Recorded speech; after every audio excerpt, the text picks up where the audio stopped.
Hi there mga beloved yung soulmates. Kamusta po kayong lahat? Nandito naman po yung lingkod Renzo Taro Channel para bigyan kayo ng isang soulful and meaningful letter reading. Dito lamang po sa inyong lagi na abangan na sinusubaybay na pinakamala Renzo Taro Channel.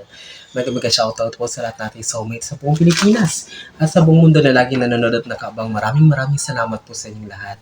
Ang ating reading po ngayon na pagsasamahan ay isang timeless reading para sa ating mga pinakamala na sa sign ng Gemini. Okay, Gemini, Sun, Moon, Rising, and Venus sign. This is for you. Okay. Kamusta po kayong lahat? I hope you're doing great. I hope you're in a good situation. You're safe, you're healthy, and of course, you're happy. Sige, ulitin ko, this is for you, Gemini, Sun, Moon, Rising, and Venus sign. Last shuffle. And kunin na natin ang iyong 10 baraha. So, sige. Ito po pala isang timeless reading ha. Pag sinabi po nating timeless reading, ay no pressure at all. Kahit kailan nyo ito mapanood next week, next month, next year. Ibig sabihin ay para po sa inyo ang energy ng reading nito. Sige, Spirit Universe, Spirit Guides, Angels, Ancestors, 10 cards please for Gemini. Timeless reading for Gemini. So, 4, 5, Spirit Universe, Spirit Guides, Angels, Ancestors. Last 2 cards, please. Okay, Gemini, your 10 cards are complete. So, huwag na nating patagalin pa to because I know that you're so excited. Well, we have here a Knight of Wands. So, Gemini, in the coming days, in upcoming weeks and months, expect a good news. I can see here a good news related to your career, related to your job or business or whatever your goals and dreams in life that you're waiting for an answer or nag-antay kayo ng resulta. So, expect a good news because this is a communication. Why I'm saying it is a good news? Because, so it's like, as a knight, so you came from a long travel just to serve this beautiful communication or to serve this good news para sa inyo. So the universe will be sending a situation where you will be discovering a lot of things related sa mga bagay na pinaghirapan nyo. At the same time, career, studies, love life, business, money, so everything. So expect good news. Oh, yan. We have money, 2 pentacles here. I can see here decision making. I can see here balance also, reminding you to keep track of your finances. But I can see here may mga decision gagawin na may kinalaman sa pera. Nagdadalawang isip ka pa kung talagang sisimulan mo na. Maybe this is business related or maybe you are waiting for something na about sa pera siguro. Bayarin, bang babayad sa inyo, maybe it's like, incentive, bonus, or whatsoever may kinalaman sa pera. So, you are waiting. You are in the state of waiting sa pag-iantay. So, konting antay na lang. So, parating talaga yan kasi with this good news, the Knight of Wands for you, Gemini. But I can see here, talagang mahaba yung pinagdaanan mong proseso, mahaba yung pinaghirapan mo talaga ito, nilaban mo ito with the waves under sa likod. So, talagang hindi naging madali ang lahat para antayin anumang bagay na ito. So, talagang you are kind of person na talagang, aside from having a good heart, talagang, you just keep on fighting for what you believe, Gemini. I can see here, but you will be very lucky with these pentacles, 2 pentacles. You just need to balance your everything about not only with money, time, energy, so dealing, socialization, everything should be in balance. Okay? So, we have here the 8 of Cups. I can see here busy ka, marami kang transaction na nangyayari, marami kang mga business hustles, side hustles, or maybe you're keeping yourself busy with studies, new courses na pinag-aralan nyo.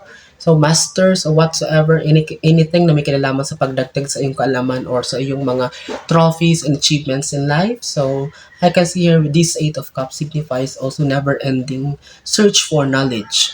So, siguro may mga kayo yung mga taong maraming katanungan sa buhay. So, maraming gusto pa kayong malaman.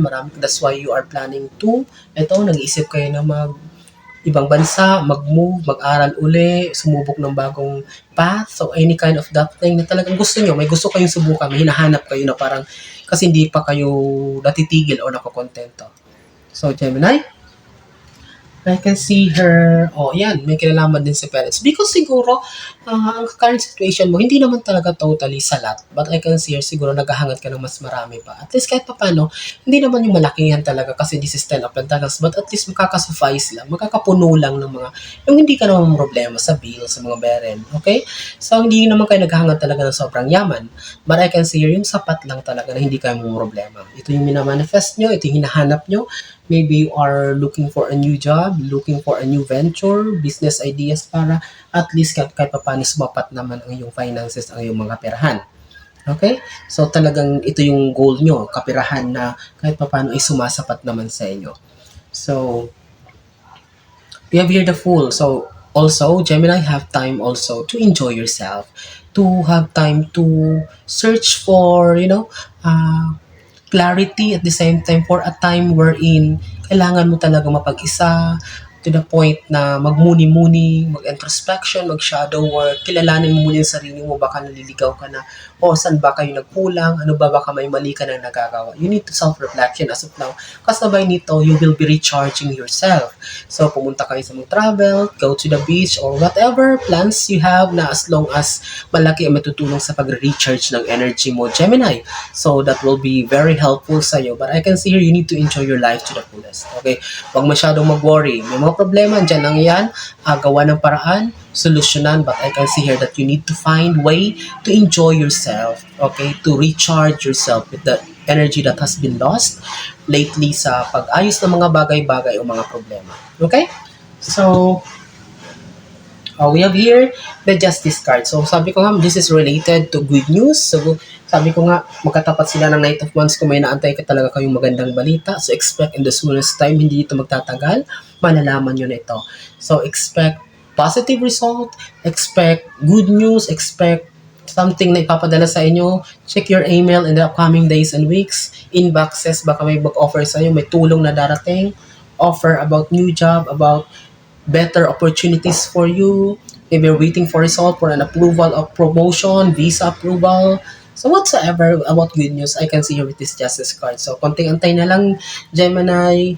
Huwag mawala ng pag-asa. You're at the edge of waiting, but I know you're not on the edge of giving up. So, we have here the Eight of Swords. So talagang nakatapat siya sa Two Pentacles. Medyo namumroblema ka daw sa kaperahan.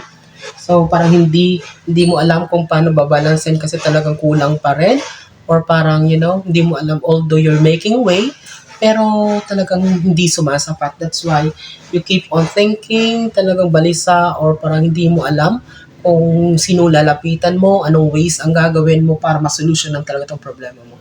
You're in a state of desperation, frustration, disappointments, and doubts in your life. So, I can see here with this Eight of Swords that you are not in a good situation. Your energy is being drained. So, kaya sabi ko sa inyo, di ba, kailangan with this Fool card, you need to enjoy.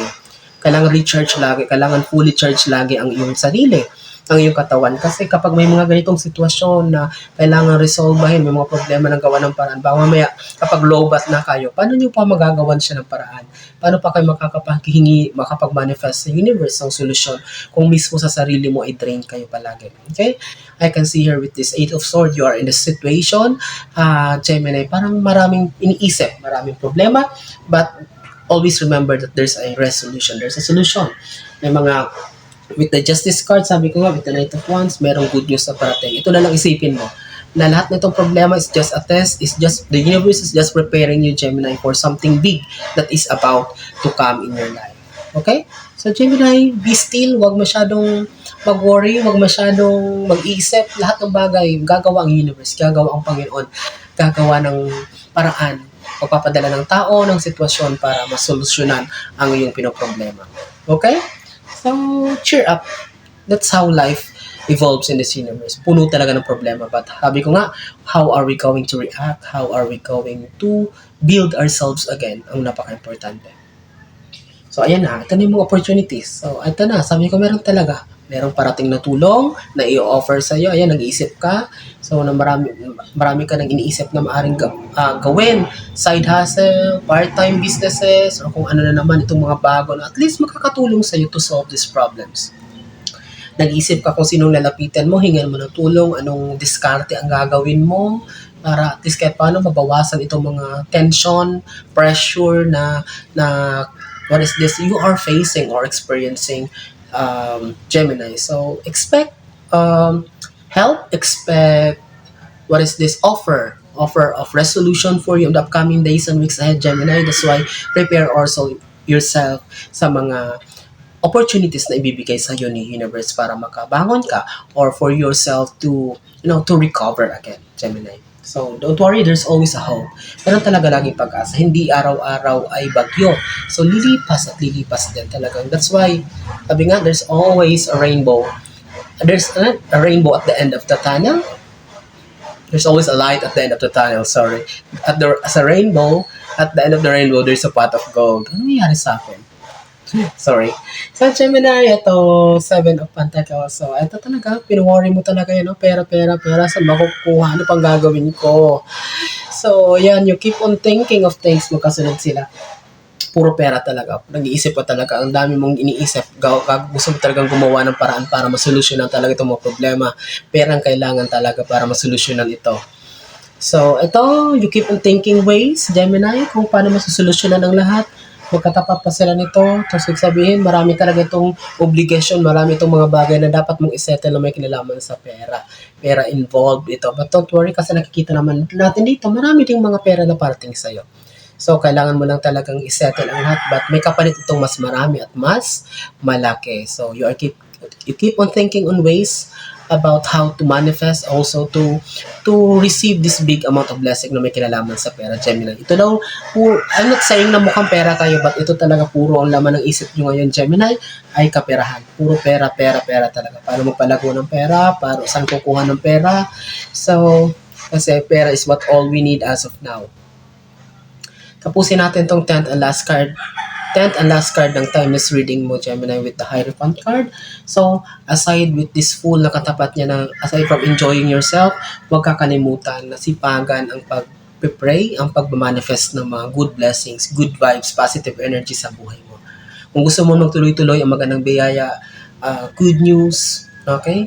Abundance for you, hindi mo pwedeng matigilan ang pag-pray at pag-manifest kasi ito ang isa sa napakahalagang factor para gumaan ang buhay mo, para tuloy-tuloy na mag-flow, pumasok sa gate, okay, ng bahay mo ang abundance and prosperity, good news, and at the same time mga opportunities. Okay? Kasi merong iba nangangarap, nagpa-manifest naman ng buhay na maganda, blessings, pero hindi naman nila ginagawa na ipag-pray ito, itiwala ito sa taas. Sa isip lang nila, sana may pumasok. Eh, paano papasok? Hindi mo naman itinataas, dinudulog talaga. Hindi ka naman talaga nagsisipag magbago matulog, pagising talaga. All of your life, kailangan itong laman ng isip mo. Isang gunin mo, itaas mo sa universe, sa Panginoon, ikaw nang bahala. And I know, I believe, I claim it na darating nito. Ganyan ang mindset dapat, Gemini. Sipagan ang pagmamanifest, huwag tumigil hanggat hindi ito dumating.